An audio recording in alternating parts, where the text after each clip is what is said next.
cette première présidence et cette première épreuve, ce premier PITA pour moi, eh bien c'est déjà beaucoup de rencontres avec des organisateurs passionnés.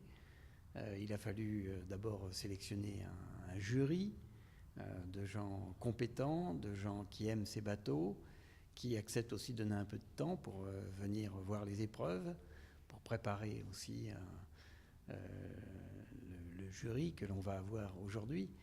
Et donc ça a d'abord été ces rencontres avec d'autres passionnés comme je le suis moi-même.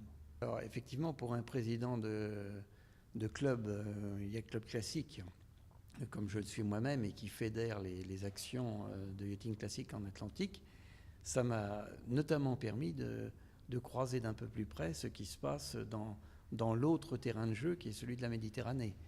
Et je dois dire qu'ayant participé, enfin suivi une des épreuves qui était la première de la saison, j'y ai pris beaucoup de plaisir et puis j'y ai retrouvé finalement la même ambiance qu'en Atlantique. On dit souvent il y a des grandes différences entre Atlantique et la Méditerranée. On s'aperçoit que pas du tout.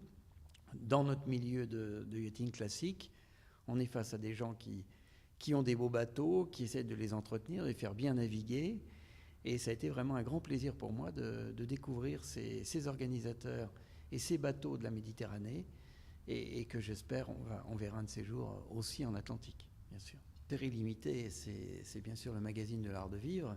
Et à ce titre-là, Série limitée était parfaitement légitime pour fédérer à la fois ces bassins dont on vient de parler, Méditerranée et Atlantique, et puis tous ces organisateurs, et puis d'arriver à ce que le Yacht Club Classique, l'Association française des yachts de tradition, le Yacht Club de France où nous sommes aujourd'hui, tout ce monde accompagne cette très belle initiative qui permet de mettre en valeur ces très beaux objets que nous aimons, que sont ces voiliers classiques. Alors nous avons 18 bateaux présélectionnés au cours des régates et maintenant il va nous falloir évidemment choisir les 3 gagnants par catégorie, dans les 3 catégories, moins de 12 mètres, 12-18, plus de 18, et puis après l'élu de l'année. Donc ça va être une épreuve sûrement très difficile. On va écouter les organisateurs des manifestations qui viennent nous présenter leurs 3 présélectionnés chacun, donc ça fait 18 au total. Et ma foi, nous aurons à débattre. Je pense que ça va être un débat sûrement chaud. Débat entre passionnés, c'est toujours un petit peu chaud. Mais je suis bien sûr, pour avoir vu les bateaux, je pense que chacun a déjà commencé à réfléchir. On a des dossiers très bien montés par les Échos, série limitée. Donc ici, on a des bons outils de travail. Et je pense qu'on va prendre un grand plaisir à faire ce choix. Alors, la protection du patrimoine yachting classique est un sujet qui est abordé maintenant depuis une vingtaine d'années, d'abord par les classements monuments historiques qui ont été initiés par l'État. Ça a été une première étape.